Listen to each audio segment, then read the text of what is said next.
So hello friends, তো পুরো মাসের মধ্যে যে ভিডিওটার জন্য তোমরা অনেক দিন ধরে ওয়েট করে থাকো, অর্থাৎ আপকামিং স্মার্টফোনের জন্য, সেই ভিডিওটা নিয়ে আমি চলে এসেছি আমার চ্যানেলে। তো আজকের ভিডিওতে যে টপিক নিয়ে হবে সেটা হচ্ছে আপকামিং স্মার্টফোন ইন জুলাই 2020। তো প্রত্যেকবারের মতো প্রত্যেক আপকামিং স্মার্টফোনের ভিডিওতেই আমি আমার অনেক স্মার্টফোন রাখি যেগুলো লঞ্চ হতে পারে। লিস্টে অনেকগুলি স্মার্টফোন আমি রাখি। তো অবভিয়াসলি অনেক মাস ধরে লঞ্চ হচ্ছে না কোনো স্মার্টফোন, লকডাউন থাকার জন্য মার্চ এপ্রিল মে পর্যন্ত কোনো স্মার্টফোনই লঞ্চ হয়নি। জুন মাসে অনেক স্মার্টফোন লঞ্চ হয়েছে এবং জুলাই মাসেও তার থেকে বেশি স্মার্টফোন লঞ্চ হতে পারে।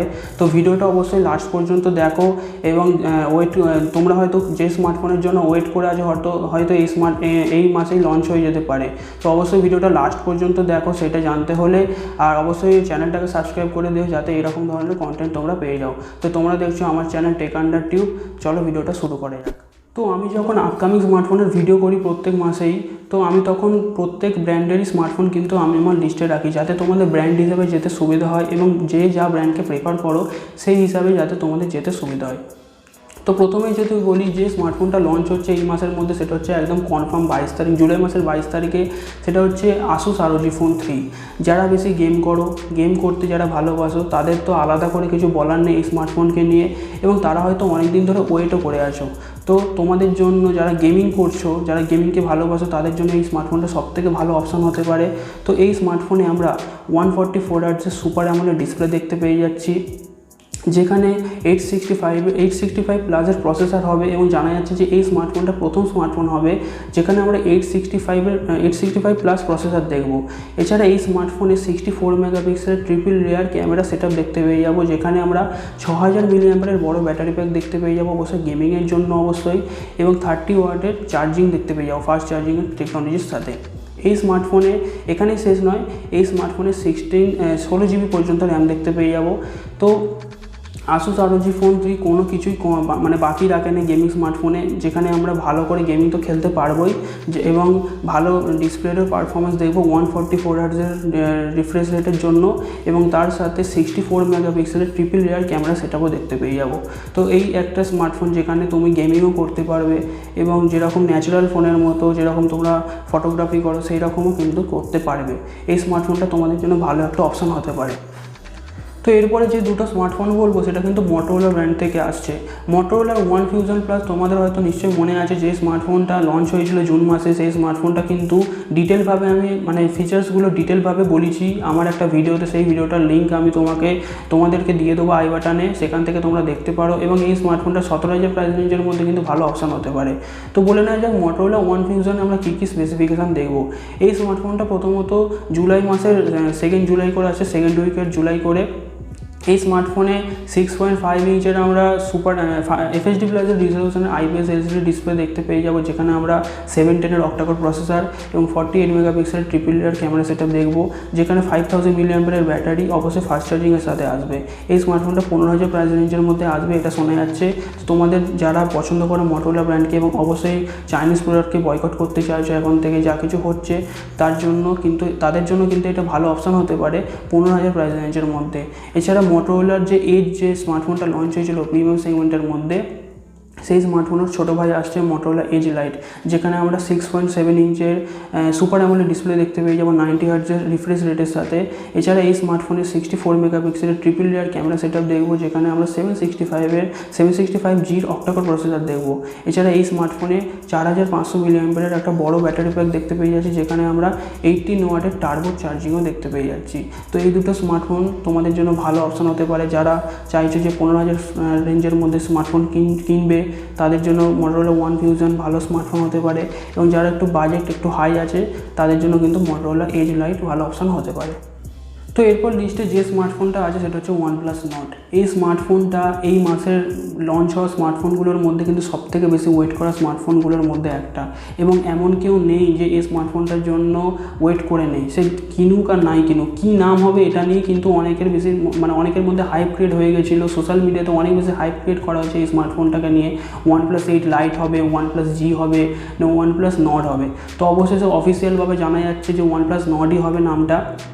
এবং এই স্মার্টফোনে যতদূর সম্ভব জানা যাচ্ছে যে 90 হার্জের super AMOLED display, 765G octacore processor এবং 848 মেগাপিক্সেলের কোয়াড রিয়ার ক্যামেরা সেটআপ এবং সামনের দিকে 32 মেগাপিক্সেলের পর্যন্ত মানে ডুয়েল পাঞ্চ সেলফি ক্যামেরা হবে। এবং এই স্মার্টফোনে 4200 মিলিঅ্যাম্পিয়ারের ব্যাটারি, যেখানে আমরা 30 ওয়াটের ফাস্ট চার্জার দেখতে পেয়ে যাব। এবং জানা যাচ্ছে যে এই স্মার্টফোনটা 20 থেকে 25,000 প্রাইস রেঞ্জের মধ্যে আসবে। এবং এই স্মার্টফোনটা মানে OnePlus স্মার্টফোন কিন্তু আমাদের দেশের মধ্যে মানে সবথেকে প্রিমিয়াম সেগমেন্টের মধ্যে যদি বেশি কোনো স্মার্টফোন কিনে থাকে সেটা হচ্ছে OnePlus স্মার্টফোন। তো 20,000 থেকে 25,000 প্রাইস রেঞ্জের মধ্যে আসছে, যদি আসে স্মার্টফোনটা, তাহলে কিন্তু সেই প্রাইস রেঞ্জের মধ্যেও কিন্তু ভালো এটা অপশান হতে পারে এবং রিয়েলমি এবং রেডমির মতো ব্র্যান্ডকে খুব বেশি করে টক্কর দেবে। তো OnePlus নট কিন্তু তোমাদের জন্য ভালো অপশান হতে পারে 20 থেকে 25,000 প্রাইস রেঞ্জের মধ্যে। তো এরপরে যে স্মার্টফোনটা আমার লিস্টে আছে সেটা হচ্ছে পোকো M2 Pro। এই স্মার্টফোনটা কিন্তু এই মাসের মধ্যেই লঞ্চ হতে পারে। এই মাসের সেকেন্ড উইক করে লঞ্চ হয়ে যাবে এই স্মার্টফোনটা। এবং এই স্মার্টফোনটা শোনা যাচ্ছে যে 15,000 প্রাইস রেঞ্জের মধ্যে আসবে। তো যারা ভেবেছিলে যে পোকো F2 Pro লঞ্চ হবে, তো তাদেরকে বলে দিতে চাই যে পোকো F2 Pro লঞ্চ হচ্ছে না। সেটা অফিসিয়ালভাবেই পোকোরই ম্যানেজিং ডাইরেক্টর সেটা বলে দিয়েছে, পোকো F2 Pro লঞ্চ হচ্ছে না। তো এই স্মার্টফোনে FHD রেজলিউশনের IPS LCD ডিসপ্লে দেখতে পেয়ে যাব, যেখানে আমরা 720G অক্টাকোর প্রসেসর এবং 48 মেগাপিক্সেলের কোয়াড রিয়ার ক্যামেরা সেটা দেখতে পেয়ে যাব। অন্যদিকে এই স্মার্টফোনে 5000 মিলিঅ্যাম্পিয়ারের একটা বড় ব্যাটারি সেটাও দেখতে পেয়ে যাব। এবং যারা পোকোর ব্র্যান্ডকে প্রেফার করো, পোকোর যারা স্মার্টফোন ভালো লাগে ব্যবহার করতে, তারা এই স্মার্টফোনের দিকে যেতে পারো। অন্যদিকে রিয়েলমিরও অনেক স্মার্টফোন লঞ্চ হতে পারে এই মাসের মধ্যে। তো যে স্মার্টফোনটা একেবারে মানে ঠিক হয়ে গেছে লঞ্চ হওয়ার জন্য সেটা হচ্ছে রিয়েলমি C11। এই স্মার্টফোনটা মালয়েশিয়াতেই এই আগের মাসের লাস্টের দিকে লঞ্চ হয়ে গেছে। তো এই স্মার্টফোনটা জুলাই মাসের প্রথম উইক করেই মানে ফার্স্ট উইক করে লঞ্চ হয়ে যাবে, যেখানে আমরা HD রেজলিউশনের IPS LCD display, G25 octa-core processor, G indicate করে গেমিংয়ের জন্য। এবং এই স্মার্টফোনে 13+2 মেগাপিক্সেলের ডুয়েল ক্যামেরা সেটআপ এবং 5 মেগাপিক্সেলের একটা সেলফি ক্যামেরাও দেখতে পাবো। অন্যদিকে এই স্মার্টফোনের আমরা 5000 মিলিঅ্যাম্পিয়ারের ব্যাটারিও দেখতে পেয়ে যাব। তো যাদের বাজেট আছে 7,000 থেকে 8,000 প্রাইস রেঞ্জের মধ্যে এবং যাদের গেমিং করাও সব স্মার্টফোনের মধ্যে, তারা কিন্তু এই স্মার্টফোনের দিকে যেতে পারো। অন্যদিকে রিয়েলমি 6s এই স্মার্টফোনটা কিন্তু রিয়েলমি 6 এবং রিয়েলমি 6 Pro এই দুটো স্মার্টফোনের মাঝখানে আসবে। অর্থাৎ এই স্মার্টফোনটা কিন্তু বাজেট সেন্ট্রিক স্মার্টফোন হবে, যেখানে প্রাইস রেঞ্জ রাখা হবে 15,000 প্রাইস রেঞ্জের মধ্যে। এই স্মার্টফোনটাও জুলাই মাসের সেকেন্ড উইক করে লঞ্চ হয়ে যেতে পারে, যেখানে আমরা 720G G90 অক্টাকোর প্রসেসর এবং এই স্মার্টফোনে শোনা যাচ্ছে যে এতেও FHD রেজলিউশনের IPS LCD ডিসপ্লে দেখতে পেয়ে যাব। অন্যদিকে 48 মেগাপিক্সেলের কোয়াড রিয়ার ক্যামেরা সেটাও দেখতে পেয়ে যাব। তো এই দুটো স্মার্টফোন রিয়েলমি C11 এবং রিয়েলমি 6s এই দুটো স্মার্টফোন এই মাসের মধ্যে লঞ্চ হতে পারে। এবং তোমাদের যদি বাজেট থাকে 15,000 প্রাইস রেঞ্জের মধ্যে, তাহলে তোমরা কিন্তু রিয়েলমি 6s এর দিকে যেতে পারো। তো রিয়েলমির যখন কথা হলো, তখন ইন্ডিয়ার মধ্যে সবথেকে ভ্যালুয়েবল ব্র্যান্ড অর্থাৎ রেডমির তো কথা হবেই। তো রেডমিও এই মাসের মধ্যে অনেক স্মার্টফোন লঞ্চ করছে, তার মধ্যে রেডমি 9 সিরিজের রেডমি 9 এবং রেডমি 9 এই দুটো স্মার্টফোন লঞ্চ হতে পারে, অনেক বেশি চান্স আছে। তো রেডমি 9 এই স্মার্টফোনটা 10,000 প্রাইস রেঞ্জের ভিতরে আসবে, যেখানে আমরা হিলিও G80 অক্টাকোর প্রসেসর দেখব, FHD রেজলিউশনের IPS LCD ডিসপ্লে দেখতে পেয়ে যাব। এবং এই স্মার্টফোনে 13 মেগাপিক্সেলের কোয়াড রিয়ার ক্যামেরা বা ট্রিপল রিয়ার ক্যামেরা সেটাও দেখতে পেয়ে যাব, যেখানে আমরা 5000 মিলিঅ্যাম্পিয়ারের একটা বড় ব্যাটারি প্যাক দেখতে পেয়ে যাব। অন্যদিকে রেডমি 9 এই স্মার্টফোনটা ওই 7,000 থেকে 8,000 এই প্রাইস রেঞ্জের মধ্যে আসবে, যেখানে আমরা হিলিও G35 অক্টাকোর প্রসেসর দেখব এবং HD রেজলিউশনের IPS LCD ডিসপ্লে দেখতে পেয়ে যাব। এখানে এই স্মার্টফোনেও 13 মেগাপিক্সেলের একটা ডুয়েল রিয়ার ক্যামেরা সেটআপ হবে।